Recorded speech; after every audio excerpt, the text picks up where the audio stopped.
जय हिंद मित्रों। आज આપણે આલ્કોહોલ ફિનોલ અને ઇથેન એમસીક્યુ સોલ્વ કરીએ ફરી તો સ્ટાર્ટ કરી દઈએ। આપણને પહેલો એમસીક્યુ આપેલો છે આલ્કોહોલના ઓક્સિડેશનથી CH3 CH2 CO CH3 નિપજ મળે છે, એટલે કે જે નિપજ બને કઈ છે આપણને આપી દીધી છે કીટોન છે। ખ્યાલ તો દેખો CO C ડબલ બોન્ડ આ જોડે RCOR તો તેને કીટોન કહીએ આપણે। તો કીટોન નિપજ મળે તો આલ્કોહોલનું બંધારણ કેવું હશે? તો આલ્કોહોલનું બંધારણ પહેલાં તો આલ્કોહોલ દ્વિતીયક થઈ ગયો, કારણ કે કીટોન મળે તો આલ્કોહોલ કેવા હોવા જોઈએ? દ્વિતીયક। તો તેનું સ્ટ્રક્ચર કેવા પ્રકારનું થઈ જશે અહીં ખ્યાલ હોવો જોઈએ તમને। CH3 CO CH2 CH3 બનાવે છે તો આલ્કોહોલ તેને અનુવર્તી છે CH3 CHOH અને અહીં બની જશે CH2 CH3। દ્વિતીયક આલ્કોહોલ હોવા જોઈએ અને આ રીતના હોવા જોઈએ। તો કયાથી નામ લખવું હોય તો લખી શકો તમે બ્યુટેન-2-ઓલ। તો એ બ્યુટેન-2-ઓલ આપણને કયો મળશે ઓપ્શનની અંદર? તો ઓપ્શન બીમાં આ બીમાં આપેલા કહેવાય છે બ્યુટેન-2-ઓલ। દેખો આ OH છે, આ OH કયો જોડાયેલા છે? આ કાર્બન સાથે, તો આ સેમ સ્ટ્રક્ચર થઈ જશે જે અહીં તમને જોવા મળે। OH કયો જોડાયેલા છે? તેના પડોશી કાર્બન સાથે CHOH, આ રીતે CHOH અહીં લખી દઈએ તો કોઈ વાંધો આવતો નથી। તો ઓપ્શન થઈ જશે બી રાઈટ, કે દ્વિતીયક આલ્કોહોલ જે આપણને આપેલા એ કેવા થઈ જશે? મુખ્ય આલ્કોહોલ થઈ જશે કે જેમાંથી કીટોન બન્યા હશે। નેક્સ્ટ, પ્રક્રિયામાં મુખ્ય કાર્બનિક નિપજ જે આ રિએક્શન થાય એમાં મુખ્ય કાર્બનિક નિપજ કઈ બનશે? તો આ તમને ખ્યાલ હોવો જોઈએ કે રિએક્શન કોની છે? તો એ ઈથર છે, અને ઈથરની કોની સાથેની પ્રક્રિયા કરાવી દો? HI સાથેની। તો ઈથરની HI સાથેની રિએક્શન કરી દઈશું તો અહીં શું બનશે? તો અહીં જે કાર્બન અને ઓક્સિજન વચ્ચેનો બંધ છે એ બ્રેક થઈ જશે। અહીં શું કામ થશે? કાર્બન અને ઓક્સિજન વચ્ચેનો બંધ છે એ તૂટી જશે। તો અહીં બંધ તૂટી જશે અને બીજું H અને I વચ્ચેથી બંધ તૂટી જશે। તો જે અહીં I છે એ માઇનસ બનવાના અને H કેવા બનશે? પ્લસ બનશે। અહીંયા CH3 કેવા બની જશે? પ્લસ, અને ઓક્સિજન કેવા બનશે? માઇનસ બને। તો આ માઇનસ બાજુ કોણ જશે? આ બાજુથી પ્લસ, માઇનસ બાજુ ઓક્સિજન માઇનસ બનશે તો માઇનસ બાજુ કોણ જાય? તો અહીં જશે માઇનસ બાજુ પ્લસ, તો OH થઈ જશે, અને આ જે CH3 પ્લસ છે તે બાજુ કોણ જશે? I, તો બની જશે CH3I। બસ વિભાજન કરવાનું છે કાર્બન અને ઓક્સિજન બંધ બ્રેક કરીને, તો આપણને નિપજ મળશે CH3I અને બીજા અહીંયા CH3 ટ્વાઇસ CH અને OH। તો ઓપ્શન થઈ જશે સી, CH3I અને CH3 ટ્વાઇસ CHOH। જ્યારે આ રિએક્શન થઈ ત્યારે નિપજ આપણને પ્રાપ્ત થશે, જે નિપજ આપણી મુખ્ય નિપજ હશે। બાકી એકાદ મળી શકે છે ગૌણ તરીકે, કે ક્યારેક આ બોન્ડ બ્રેક થાય, પરંતુ અહીં સ્ટેબલ કહે છે કાર્બન અને ઓક્સિજન વચ્ચેનો અહીંથી બંધ બ્રેક થશે ત્યારે, આ બંધ બ્રેક થશે ત્યારે વધુ નિપજ મળશે આપણને। તો ઓપ્શન થઈ જશે સી રાઈટ।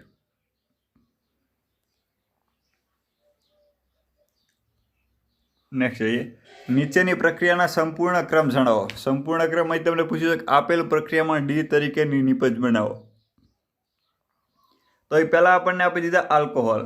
આલ્કોહોલની શું કામ કરો? ફોસ્ફરસ વત્તા I2 સાથે રિએક્શન કરાવો। દેખો લાલ ફોસ્ફરસ અને I2 વાળી રિએક્શન છે, તો ત્યારે આલ્કોહોલમાંથી શું બની જાય? આલ્કાઇલ હેલાઇડ બની જાય। હેલાઇડમાં કયા બનશે? આલ્કાઇલ આયોડાઇડ બનશે, કારણ કે I2 છે તો બને અહીંયા CH3 CH2I।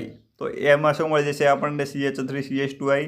ફરી તેની મેગ્નેશિયમ સાથે ઈથર દ્રાવકની હાજરીમાં પ્રક્રિયા કરાવશો તો એ રિએક્શનની નિપજ બનશે તમને ગ્રિગ્નાર્ડ પ્રક્રિયા। યાદ છે દરેકને કે આલ્કાઇલ હેલાઇડની જ્યારે તમે મેગ્નેશિયમ સાથે રિએક્શન કરાવો તો નિપજમાં શું બને? ગ્રિગ્નાર્ડ પ્રક્રિયા, એટલે કે આલ્કાઇલ મેગ્નેશિયમ હેલાઇડ। અહીં કોણ બનશે? ઇથાઇલ મેગ્નેશિયમ આયોડાઇડ બનશે। હવે જે ગ્રિગ્નાર્ડ પ્રક્રિયા બને તેની ફરીથી પ્રક્રિયા કોની સાથે કરાવીએ? કાર્બોનિલ સંયોજન, અને તે કયા આપી દીધા આપણને? ફોર્માલ્ડિહાઇડ, HCHO આપી દીધા। તો HCHO સાથે ફરી તમે રિએક્શન કરાવો અને ત્યારબાદ તેનું જળ વિભાજન કરાવો તો નિપજમાં આપણને 1 ડિગ્રી આલ્કોહોલ, એટલે કે પ્રાથમિક આલ્કોહોલ મળશે। અહીં તમને ક્રિયાવિધિ અનુસાર ભણવું હોય તો ભણી શકો કે HCHOમાં કઈ રીતે મળે? H C double bond O અને અહીં મળે H, અને બોન્ડ બ્રેક કરશો તો કાર્બન અને મેગ્નેશિયમ વચ્ચેથી કરી દો તો કાર્બનને ટાઈમે કેવા? માઇનસ રહે, મેગ્નેશિયમ પ્લસ રહે, કારણ કે વિદ્યુત ઋણતાના તફાવતના કારણે। હવે અહીંયા ઓક્સિજન માઇનસ આવે અને કાર્બન કેવા આવે? પ્લસ, તો પ્લસ બાજુ કોણ જવાના? માઇનસ, તો આ CH2 વાળા કાર્બન CH2 CH3 જોડાઈ જશે, અને C ઉપર જે ઓક્સિજન આપેલા ત્યાં કોણ જોડાઈ જશે? Mg અને I। તો એ પ્રકારના જ અહીં બન્યા CH3 CH2 અને અહીં પણ દેખો આ CH2 છે કે નહીં? તો CH2 અને OMgI। ત્યારબાદ તેનું જળ વિભાજન કરાવી દો। જળ વિભાજનમાં અહીંથી બોન્ડ બ્રેક કરી દો, જળ વિભાજનમાં એડ કરશો ઓક્સિજન માઇનસ, મેગ્નેશિયમ કેવા બને? પ્લસ, પ્લસ બાજુ OH માઇનસ અને માઇનસ બાજુ કોણ જશે? H plus. તો બની જશે શું અહીંયા નિપજ? CH3 CH2 CH2 અને OH વત્તા MgOHI। તો અહીં નિપજ બની ગઈ CH3 CH2 CH2 OH અને MgOHI। તો અહીં આપણને આપી હતી આલ્કોહોલમાં N પ્રોપાઇલ આલ્કોહોલ, તો આપણને ઓપ્શન બી આપી દીધા N પ્રોપાઇલ આલ્કોહોલ, એ અહીં ડી તરીકે નિપજ તરીકે મળશે। સમજાઈ ગયું છે તમને? અહીં દરેક નિપજો નથી પૂછી, પણ દરેક નિપજો જો A, B અને C મેળવીએ ત્યારે જ આપણને D નિપજ મળે. તો અહીં D કોણ બનશે? N propyl alcohol. અહીંયા નામ આપી દીધું છે અને સ્ટ્રક્ચર તમને ખ્યાલ હોવો જોઈએ. આ N કેમ લગાવીએ?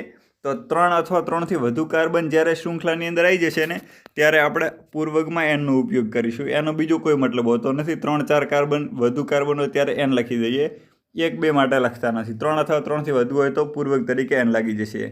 દાખલા તરીકે પ્રોપેન હોય તો તેને આપણે N પ્રોપેન કહીએ. નેક્સ્ટ, નીચેની પ્રક્રિયામાં ઇથેનોલ. ઇથેનોલને રિએક્શન કરાવો PbR3 સાથે. અહીં પણ એવું જ છે, છેલ્લે Z નિપજ કઈ બનશે. તો આપણે તબક્કા સોલ્વ કરી દઈએ કે પહેલાં આપી દીધા તમને ઇથેનોલ. તો ઇથેનોલ તો કયા થશે? CH3CH2OH, જેને ઇથેનોલ કહીએ. તેની પ્રક્રિયા કોની સાથે કરાવો? PbR3 એટલે કે ફોસ્ફરસ ડાયબ્રોમાઇડ. તો PbR3 રિએક્શન છે તો આલ્કોહોલમાંથી શું બને? આલ્કાઇલ હેલાઇડ બનશે. અને Br છે તો બ્રોમાઇડ બનશે, તો એ બની જશે બ્રોમાઇડ. તો ઇથાઇલ બ્રોમાઇડ. આ OHનું વિસ્થાપન થઈ જશે Br3. અને એની ફરીથી રિએક્શન કોની સાથે કરાવો તમે? આલ્કોહોલીય પોટેશિયમ હાઇડ્રોક્સાઇડ સાથે. તો આલ્કોહોલીય પોટેશિયમ હાઇડ્રોક્સાઇડ સાથે રિએક્શન કરાવો તો આલ્કાઇલ હેલાઇડની રિએક્શન કઈ થશે? બીટા વિલોપન પ્રક્રિયા, જેને આપણે ડિહાઇડ્રો હેલોજિનેશન રિએક્શન કહીએ છીએ. તો અહીંથી આલ્ફા એક Br દૂર થાય, તમને ખ્યાલ થાય, અહીંથી Br દૂર થાય, અહીંથી કોણ થાય? H દૂર. આલ્ફા ઉપરથી Br અને બીટા ઉપરથી H, અને આ બંને વચ્ચે શું બની જશે? Double bond. તો એ બની ગયા એથિન. એ જ છે ને બીટા વિલોપન રિએક્શન. તો એથિન બની ગયા. ત્યારબાદ તમે શું કામ કરો અગાઉ તબક્કામાં કે H2SO4 અને H2O એટલે કે એસિડિક માધ્યમમાં જળ વિભાજન. H2O તો ખ્યાલ છે તમને, જળ વિભાજન થશે. તો જળ વિભાજન કરી દો તો એમાં શું બનશે? જે ઇથિનનું એસિડ ઉદ્દીપકીય જળ વિભાજન થઈ જશે અને ત્યારે એક બાજુ H આપી દો, બીજી બાજુ OH આપી દો તો તમને મળી જશે આલ્કોહોલ. અહીં યાદ કર્યું આપણે, અહીં H આપી દો અને અહીં શું આપી દો? OH. બોન્ડ બ્રેક કરી દો તો બોલો શું બની જશે? CH3CH2OH બની જશે. તો ઓપ્શન થઈ ગયા ઇથેનોલ નિપજમાં છે. આપણને કેવા પેલા CH3CH2OH, તો ઓપ્શન C. અહીં ઓપ્શન રાઈટ કયો થશે? C રાઈટ થશે. CH3CH2OH આપણે કેવી નિપજ હશે? મુખ્ય નિપજ હશે. જે કેવા મળશે? તો નિપજ Z તરીકે આપણને પ્રાપ્ત થશે. આ ક્વેશ્ચન તમને 4 માર્ક્સમાં નીટમાં કેટલી વખત પૂછાઈ શકે છે. નેક્સ્ટ, C4H10O સામાન્ય સૂત્ર ધરાવતા કેટલા આલ્કોહોલ અને ઇથર સંયોજનો શક્ય છે?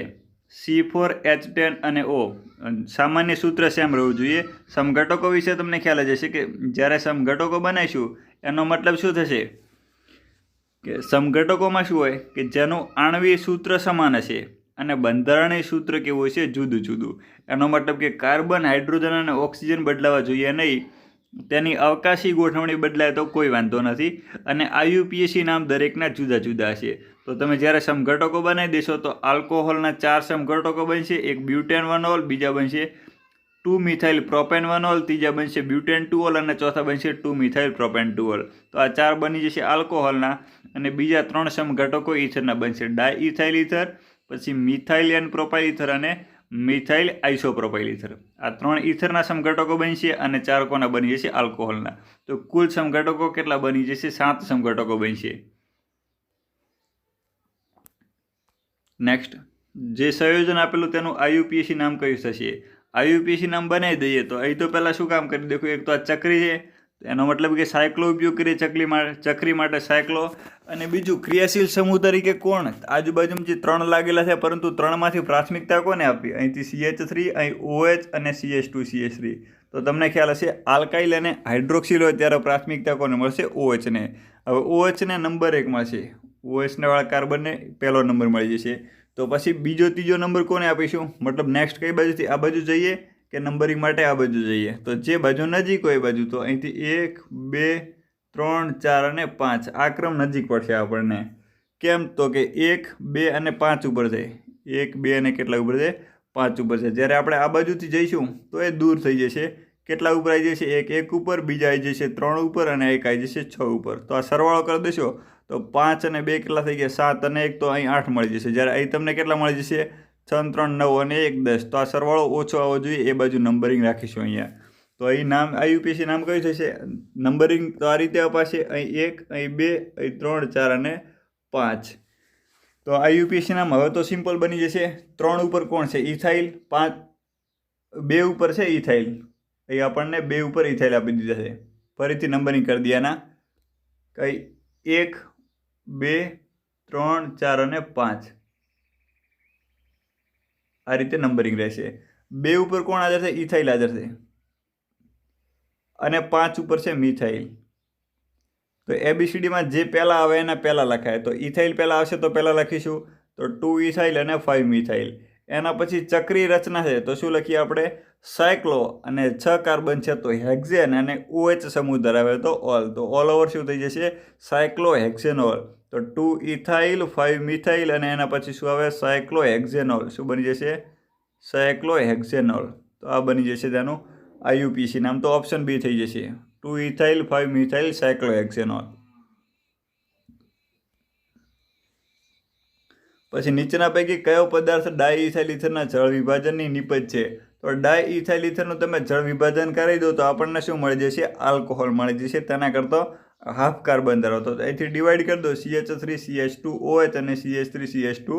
જળ વિભાજન કરાવશો ને આ બાજુ OH આપી દો ને આ બાજુ કોને આપી દો? H. તો તમને મળી જશે 2CH3 CH2 અને OH એટલે કે ઇથેનોલ મળી જશે. ક્યારે?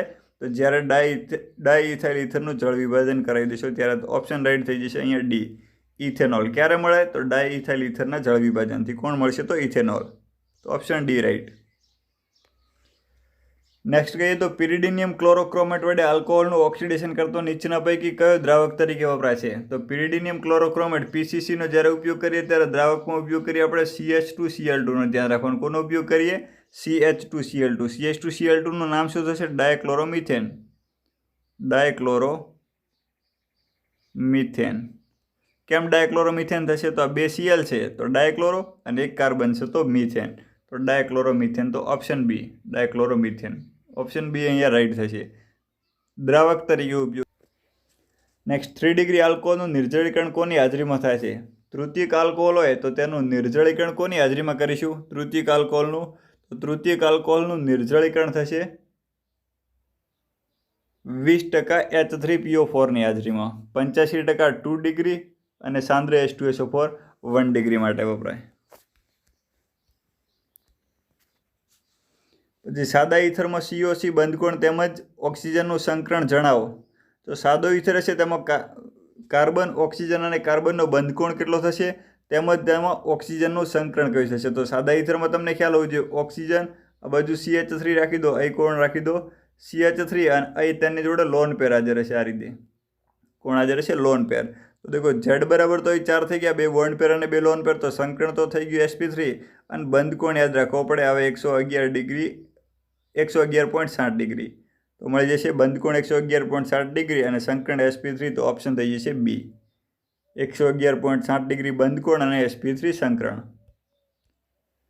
પછી 1 ફિનાઇલ ઇથેનોલમાં રહેલા કાર્બન પરમાણુઓની સંખ્યા જણાવો. તો 1 ફિનાઇલ ઇથેનોલનું આમાં સૂત્ર આવડવું જોઈએ. કોઈ ક્વેશ્ચન હાર્ડ નથી પૂછેલો આમાં. ક્વેશ્ચન હાર્ડ એટલો જ બનાવેલો છે કે બંધારણ તમને યાદ હોવું જોઈએ. બંધારણ કેવું થાય? 1 ફિનાઇલ અને ઇથેનોલ મતલબ OH જે કાર્બન સાથે જોડાયેલા હોય તે કાર્બન સાથે ફિનાઇલ રિંગ જોડાયેલી હોવી જોઈએ તો જ 1 નંબર અપાશે, બાકી ના અપાય. તો 1 ફિનાઇલ ઇથેનોલનું સ્ટ્રક્ચર આ થઈ જશે CH3CHOH. તો ઇથેનોલ થઈ ગયા. 2 કાર્બન હતા એટલે ઇથેનોલ અને એક ઉપર કોણ જોડાયેલું? ફિનાઇલ. તો શું કહીએ? 1 ફિનાઇલ ઇથેનોલ. તો આ રીતે આપેલો. જ્યારે બેન્ઝીન ઉપર CH2 અને OH તો પછી આને 1 ફિનાઇલ ઇથેનોલ ના કહેવાય અને 2 ફિનાઇલ ઇથેનોલ કહેવાય. સમજો આ રીતે નહીં બને, આ રીતે સ્ટ્રક્ચર બની જશે. તો કાર્બનની સંખ્યા તો નક્કી કરી દઈશો તો કેટલી મળી જશે? અહીંયા આપણને 1 2 તો 2 કાર્બન અહીં ઉપર આપેલા અને 6 કાર્બન બેન્ઝીન રિંગમાં આપેલા. તો ટોટલ કાર્બન કેટલા થઈ જશે? 6 કાર્બન. તો બની જશે 1 ફિનાઇલ ઇથેનોલ. એમાં કાર્બનની સંખ્યા કેટલી? તો 6 અહીં અને 2 આ. તો ટોટલ થઈ ગયા 8 કાર્બન. તો ઓપ્શન થશે એ. ઓપ્શન શું થશે? એ 8 કાર્બન. એ રાઈટ થશે. એના પછી આપણને આપેલા નીચેનામાંથી કયો આલ્કોહોલ સાંદ્ર HCl અને નિર્જળ ZnCl2 સાથે સામાન્ય તાપમાને અનુવર્તી આલ્કાઇલ ક્લોરાઇડ આપે? તો એનો મતલબ કે લ્યુકાસ પ્રક્રિયા કોણ સામાન્ય તાપમાને આપે? તો તૃતીયક આલ્કોહોલ. તો આમાંથી તૃતીયક આલ્કોહોલ કયા છે? તો ડી 2 મિથાઇલ બ્યુટેન 12 જેનો સ્ટ્રક્ચર આપણને આપી દીધું છે તે કેવા થઈ ગયા? તૃતીયક આલ્કોહોલ જે વધુ ઝડપથી રિએક્શન આપી દેશે. તૃતીયક આલ્કોહોલ તમને ખ્યાલ છે કે એનો ક્રમ પણ યાદ જ છે. બીજા તમે કોઈ ચેક કરશો તો કેવા? 1 ડિગ્રી. ઓપ્શન બીમાં 1 ડિગ્રી, ઓપ્શન સીમાં 1 ડિગ્રી. તો 1 ડિગ્રી વધુ ઝડપથી રિએક્શન આપે ને 3 ડિગ્રી છે તે વધુ ઝડપથી રિએક્શન આપશે. આલ્કોહોલની લ્યુકાસ પ્રક્રિયા થવાનો ક્રમ કયો? 3 ડિગ્રી, એનાથી ઓછા 2 ડિગ્રી અને સૌથી ઓછા 1 ડિગ્રી. રૂમ તાપમાને કોણ પ્રક્રિયા કરી શકે? તો તૃતીયક આલ્કોહોલે રૂમ તાપમાને પ્રક્રિયા કરી શકે. પછી કઈ આપેલ પ્રક્રિયામાં એક્સ હશે તો એક્સ તરીકે નિપજ કઈ હશે તો CH3CH2Cl એની તમે પોટેશિયમ હાઇડ્રોક્સાઇડ સાથે રિએક્શન કરાવી દો. જ્યારે KOH સાથે પ્રક્રિયા કરાવી દેશો ત્યારે અહીં શું બની જશે CH3CH2OH. આ કેવા છે આલ્કોહોલ. ઇથેનોલ આપ્યા કે નહીં તો આ દ્રાવક તરીકે કામ કરશે. તો પ્રક્રિયા થઈ ગઈ બીટા વિલોપન અને બીટા વિલોપનમાં આલ્કિન બનશે. આલ્કિનમાં કાર્બન કેટલા છે બે કાર્બન તો CH2 ડબલ બોન્ડ CH2 બની જશે જેને આપણે શું કહીશું ઇથિન. તો ઓપ્શન થઈ જશે એ. તો એ ઓપ્શન એ રાઈટ થઈ જશે કારણ કે નિપજમાં ઇથિન બનશે એક્સ તરીકે. નેક્સ્ટ જોઈએ નીચે પૈકી કયો આલ્કોહોલ સામાન્ય તાપમાને HCl અને નિર્જળ ઝિંક ક્લોરાઇડ સાથે વધુ ઝડપથી રિએક્શન આપશે તો તૃતીયક હોય તો સૌથી વધુ ઝડપથી આપે. ખ્યાલ છે ને લ્યુકાસ કસોટી અગાઉ ક્વેશ્ચન સોલ્વ કરી છું કે એમાંથી જ પૂછ્યો ફરીથી. તો બની જશે ઓપ્શન આપેલાનું કહી શકીએ તો ઓપ્શન બી. બીમાં જે આપે એ કેવા છે તૃતીયક આલ્કોહોલ કારણ કે CH3 પછી C અને OH એટલે કે કાર્બનની આજુબાજુમાં કેટલા કાર્બન જોડાયેલા છે 3 કાર્બન. તો ઓપ્શન બી થઈ જશે કે જેની અંદર જે આલ્કોહોલ આપેલો છે એ કેવો છે તૃતીયક. તો ઓપ્શન બીમાં આપેલો તૃતીયક આલ્કોહોલ બાકીમાં 1 ડિગ્રી 1 ડિગ્રી અને 2 ડિગ્રી. તો સૌથી વધુ ઝડપથી કોણ આપે 3 ડિગ્રી પછી 2 ડિગ્રી અને લાસ્ટ 1 ડિગ્રી. તો તૃતીયક આલ્કોહોલ હશે તે સૌથી વધુ ઝડપથી પ્રક્રિયા આપશે. પછી કે નીચે પૈકી કયો આલ્કોહોલ 2 ડિગ્રી આલ્કોહોલ છે દ્વિતીયક આલ્કોહોલ કયો હશે તો આ બધાના સ્ટ્રક્ચર તમે બનાવી દેશો તો પહેલાં આપણને આપેલું આઇસોબ્યુટાઇલ આલ્કોહોલ. તો આઇસોબ્યુટાઇલ આલ્કોહોલ એ કેવા થઈ જશે 1 ડિગ્રી આલ્કોહોલ. પછી કીધું ઇથિલિન ગ્લાયકોલ તો CH2OH CH2OH તો બંને કાર્બન કેવા હશે 1 ડિગ્રી. તો આલ્કોહોલ કેવો થશે 1 ડિગ્રી. ખ્યાલ હોવો જોઈએ તમને OH સમૂહ જે કાર્બન સાથે જોડાયેલો તે જેટલા કાર્બન સાથે જોડાયેલો તેટલા તેને કહી શકીએ કે જો એક કાર્બન સાથે જોડાયેલો હોય તો 1 ડિગ્રી, 2 કાર્બન સાથે તો 2 ડિગ્રી, એ રીતે 3 કાર્બન સાથે તો 3 ડિગ્રી. પછી નિયોપેન્ટેનોલ તો નિયોપેન્ટેનોલ કેવા થશે દેખો નિયોપેન્ટેનોલ તો 5 કાર્બન હોવા જોઈએ અને OH હોવો જોઈએ અને CH3CH3 બે કઈ સ્થાનમાં હોવા જોઈએ નિયો સ્થાનમાં હોવા જોઈએ એટલે કે સામસામે હોવા જોઈએ. તો આ OH સમૂહ જે કાર્બન સાથે જોડાયેલો તે બીજા એક જ કાર્બન સાથે જોડાયેલો તો એ પણ કેવા થઈ જશે 1 ડિગ્રી. અને છેલ્લે તમને આપેલા આઇસોપ્રોપાઇલ આલ્કોહોલ. આઇસોપ્રોપાઇલ આલ્કોહોલમાં કઈ રીતે સ્ટ્રક્ચર થશે તો એક CH3 સામસામે રહી જશે અહીંયા અને OH. તો આલ્કોહોલ કેવો થઈ છે દ્વિતીય કારણ કે OH સમૂહ જે કાર્બન સાથે જોડાયેલો તે બીજા અડોશ પડોશમાં કેટલા કાર્બન સાથે જોડાયેલા 2 કાર્બન સાથે. તો ઓપ્શન અહીં ડી રાઈટ થઈ છે કે આઇસોપ્રોપાઇલ આલ્કોહોલ એ કેવા આલ્કોહોલ છે દ્વિતીયક આલ્કોહોલ છે. બાકીના દરેકે દરેક ABCમાં આપેલા એ કેવા મળી જશે આપણને 1 ડિગ્રી આલ્કોહોલ એટલે કે પ્રાથમિક આલ્કોહોલ. એના પછી કહીએ તો મિથોક્સીબેન્ઝીનની બ્રોમિનેશન પ્રક્રિયા. ભાઈ મિથોક્સીબેન્ઝીન એટલે કયા થઈ જશે એનિસોલ. બેન્ઝીન ઉપર OCH3 જેને આપણે શું કહીએ મિથોક્સીબેન્ઝીન. એની બ્રોમિનેશન રિએક્શન કરો તો કયો પ્રક્રિયક વપરાશે તો યાદ જ હશે Br2 અને એ સમો વપરાય એસિટિક એસિડમાં Br2 in CH3COOH. તો ઓપ્શન થઈ જશે બી. Br2 અને એસિટિક એસિડનો ઉપયોગ કરીશું ક્યારે જ્યારે મિથોક્સીબેન્ઝીનની તમે બ્રોમિનેશન પ્રક્રિયા કરશો ત્યારે. પછી રિડક્શન પ્રક્રિયાથી કયા સંયોજનોનું આલ્કોહોલમાં રૂપાંતર થાય છે તો રિડક્શન રિએક્શન રાખી દો તો રિડક્શનમાં કોણ આલ્કોહોલમાં રૂપાંતરિત થઈ શકે તો અહીં એસિટિક એસિડ અને એસિટાલ્ડિહાઇડ તો થઈ શકે. તો ઓપ્શન એ રાઈટ આવે પરંતુ બધા ઓપ્શન એક વખત ચેક કરી લેવા. તો ઇથાઇલ બેન્ઝોએટ તો એસ્ટર છે અને બીજા આપી દીધા બેન્ઝોઇક એસિડ. તો આનું પણ રિડક્શન થઈ શકે લિથિયમ એલ્યુમિનિયમ હાઇડ્રેટ વડે યાદ હોય તો રિડક્શન થઈને અને શું એ આલ્કોહોલ આપી શકે તો ક્લોરોઇથેન. તો ક્લોરોઇથેન રિડક્શનથી આલ્કોહોલ ના આપે. તો એ અને બી બંને તો ઓપ્શન એ અને બી બંને થશે ડી રાઈટ થશે. અહીં ઓપ્શન કયો થશે ડી રાઈટ થશે કારણ કે એસિટિક એસિડ મતલબ આલ્ડિહાઇડ કાર્બોક્સિલિક એસિડ અને કીટોન અને બીજા કહી શકો તમે એસ્ટર આ દરેકે દરેકનું રિડક્શન થઈ અને આલ્કોહોલમાં રૂપાંતરિત થઈ શકે છે. જેની રિએક્શનો પણ તમને આપી દીધી છે કે આ રીતે એસિટિક એસિડ હોય તો આલ્કોહોલ આપી દેશે. લિથિયમ એલ્યુમિનિયમ હાઇડ્રેટ વડે આલ્ડિહાઇડ હોય તો NaBH4 વડે પણ રિએક્શન થઈ જશે. અહીં એસ્ટર હોય તો પણ રિડક્શન થઈ જશે. એસિડ હોય તો પણ તેનું રિડક્શન થઈ જશે અને આલ્કોહોલ મળી જશે. તો ઓપ્શન એ અને બીમાં જે 4 સંયોજનો આપેલા છે એ દરેકનું રિડક્શન થઈ શકે સરળતાથી. ઉપયોગ કરીશું લિથિયમ એલ્યુમિનિયમ હાઇડ્રેટનો ક્યારે તો જ્યારે એસિડ અને એસ્ટર આપેલા હોય ત્યારે. બાકી જો આપણને કીટોન અને આલ્ડિહાઇડ આપેલા હોય તો તે NaBH4 પણ કામ કરી શકે છે. જો બંને કામ કરી શકતા હોય જો NaBH4 પણ કામ કરી શકે અને LiAlH4 પણ કામ કરી શકે તો તે પ્રાથમિકતા કોને આપીશું NaBH4 ને કારણ કે તે સસ્તા છે ત્યાંથી. નેક્સ્ટ નીચે આપેલ પ્રક્રિયાની નિપજ જણાવો. તો એ નિપજ કઈ બનશે તો BH3 ટ્વાઇસ સાથે રિએક્શન છે, H2O2 એટલે કે પેરોક્સાઇડ રાખેલા છે તો પ્રતિમાર્કોનિકોના નિયમને અનુસરશે, અને OH- એટલે કે બેઝિક મીડિયમમાં પ્રક્રિયા છે. તો આ થઈ ગયું હાઇડ્રોબોરેશન દ્વારા ઓક્સિડેશન. હાઇડ્રોબોરેશન ઓક્સિડેશન દ્વારા આલ્કોહોલની બનાવટ. તો ત્યારે આલ્કોહોલ કેવો મળશે? 1 ડિગ્રી આલ્કોહોલ. કોને અનુસરશે? પ્રતિમાર્કોનિકોના નિયમને. જે બાજુ વધુ હાઇડ્રોજન એ બાજુ ઋણ આયન. એનો મતલબ કે જે બાજુ ઓછા હાઇડ્રોજન એ બાજુ હાઇડ્રોજન. તો આ બેમાંથી હાઇડ્રોજન કઈ બાજુ ઓછા છે? તો આ બાજુ 1 હાઇડ્રોજન આપેલા અને આ બાજુ કેટલા હાઇડ્રોજન આપેલા?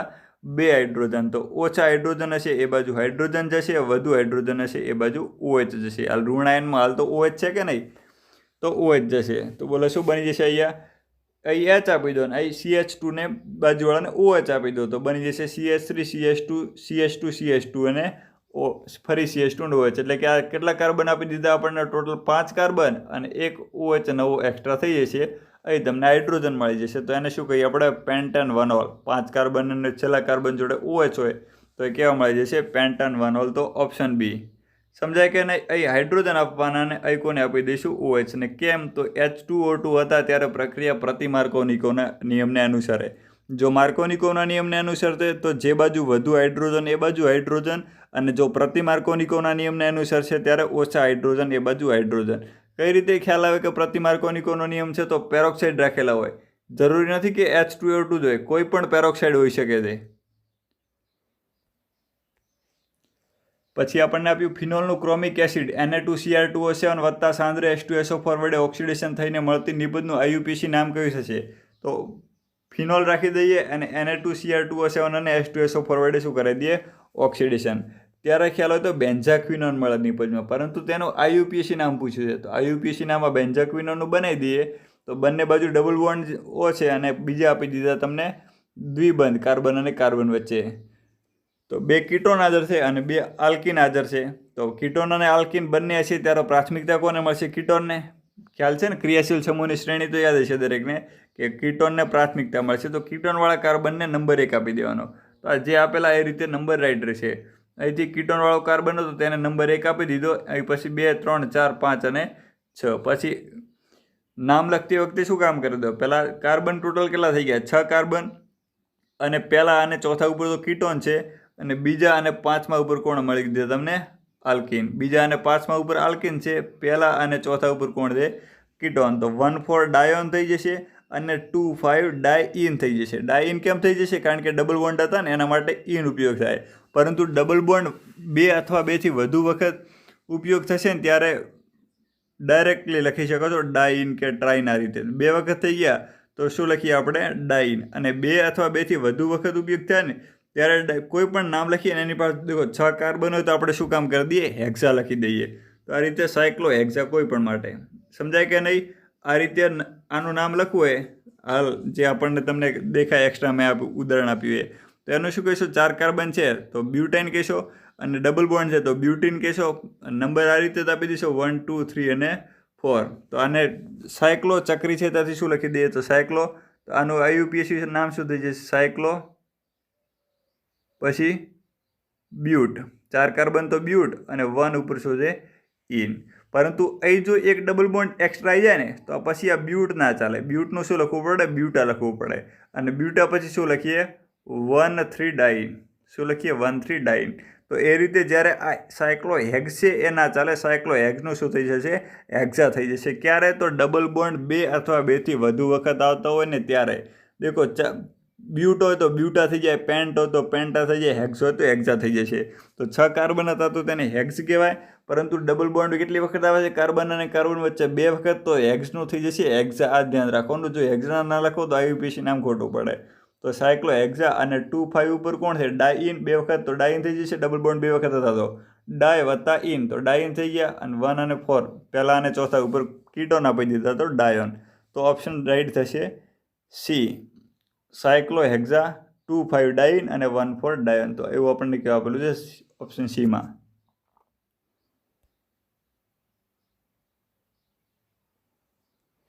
નેક્સ્ટ જોઈએ. પદાર્થ એ તેની કોપર અને 573 કેલ્વિન તાપમાને આઇસોબ્યુટિલિન પ્રક્રિયામાં પદાર્થ એનું બંધારણીય સૂત્ર કયું છે? તો નિપજમાં કોણ મળે આપણને? આઇસોબ્યુટિલિન. આઇસોબ્યુટિલિનનું સ્ટ્રક્ચર કેવું છે તમને ખ્યાલ હોવો જોઈએ કે નોર્મલ જ છે, જે તમે આઇસોબ્યુટેન લખશો એમાં એક ડબલ બોન્ડ કરી દો તો એને કહીશું આઇસોબ્યુટિલિન. તો આ રીતે આઇસોબ્યુટેન જ છે તેમાં ડબલ બોન્ડ કરી દો એક કાર્બન કાર્બન વચ્ચે, તો એ બની ગયા આઇસોબ્યુટિલિન.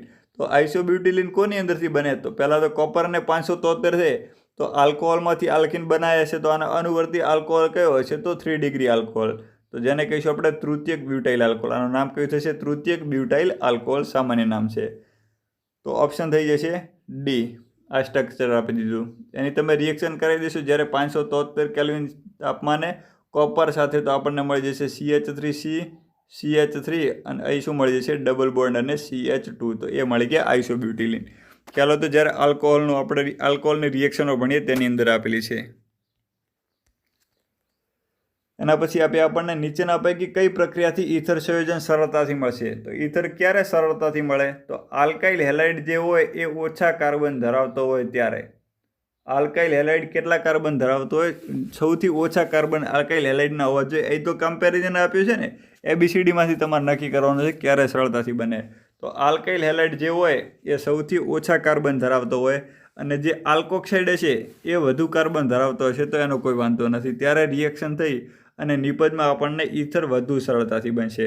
તો એવા ઓપ્શન ક્યાં આપેલા દેખો? અહીં તો CH3 3CCl આપી દીધા, અહીં ટ્વાઇસ CHCl, અહીં CH3Cl અને Cl અને પછી CH અને બંને બાજુ CH3. તો સૌથી સાદા કયા છે? તો આપણને અહીં આપી દીધા CH3Cl.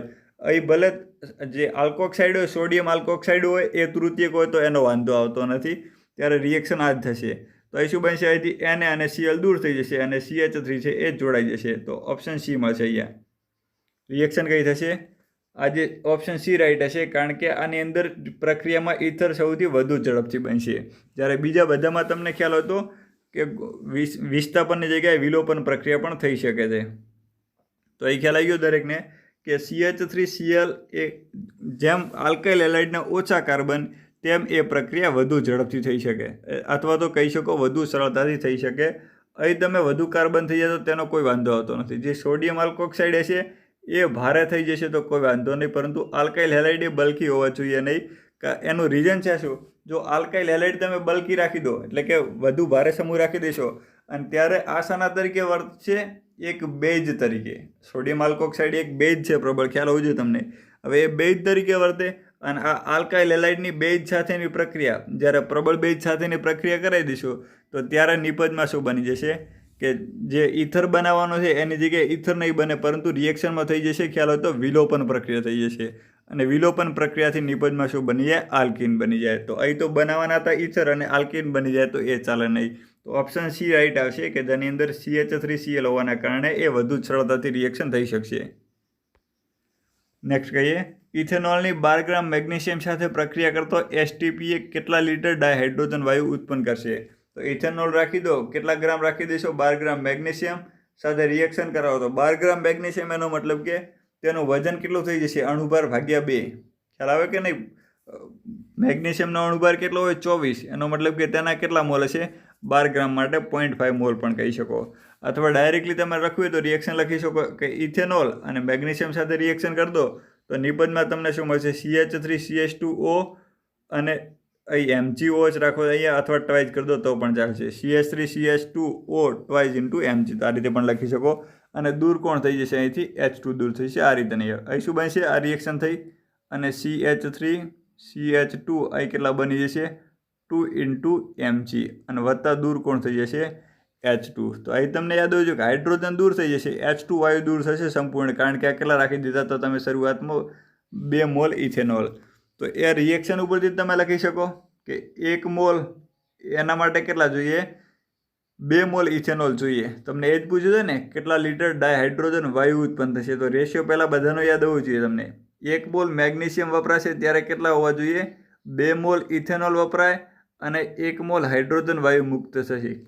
હાઇડ્રોજન વાયુ કેટલા મુક્ત થશે? 1 મોલ. હવે 1 મોલ મેગ્નેશિયમ એટલે 24 ગ્રામ થાય. કેટલા ગ્રામ થશે? હવે 24 ગ્રામે 1 મોલ H2 મળે. 24 ગ્રામે કેટલા મળશે?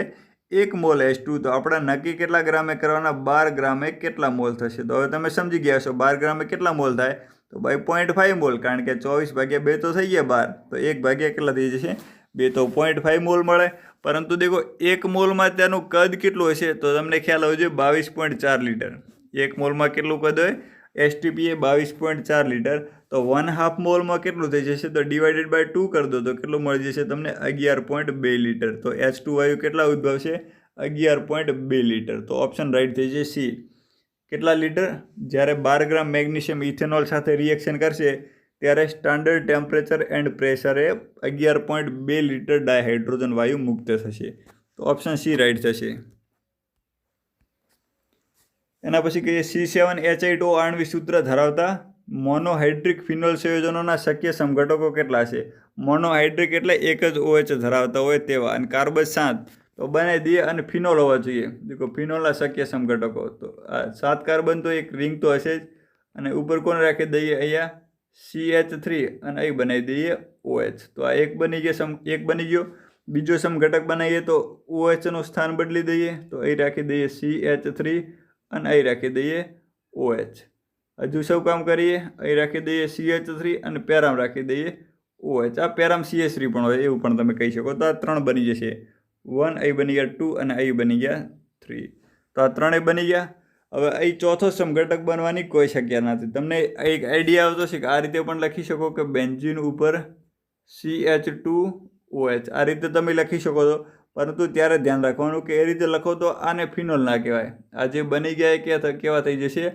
આલ્કોહોલ. તમને પૂછ્યું છે કે ફિનોલના શક્ય સમઘટકો કેટલા બનશે, તો એવું કામ આપણે કશું કરી શકીએ નહીં. તો ખ્યાલ આવી ગયો છે. 3 જ સમઘટકો બને. એક ઓર્થો ઉપર CH3 રાખી દો, બીજામાં મેટા ઉપર, અને ત્રીજામાં શું કામ કરો? પેરા ઉપર CH3 રાખી દો. તો 3 જુદા જુદા સમઘટકો બનશે અહીંયા. તો ઓપ્શન આવી જશે એ, કે 3 સમઘટકો બનશે ફિનોલના.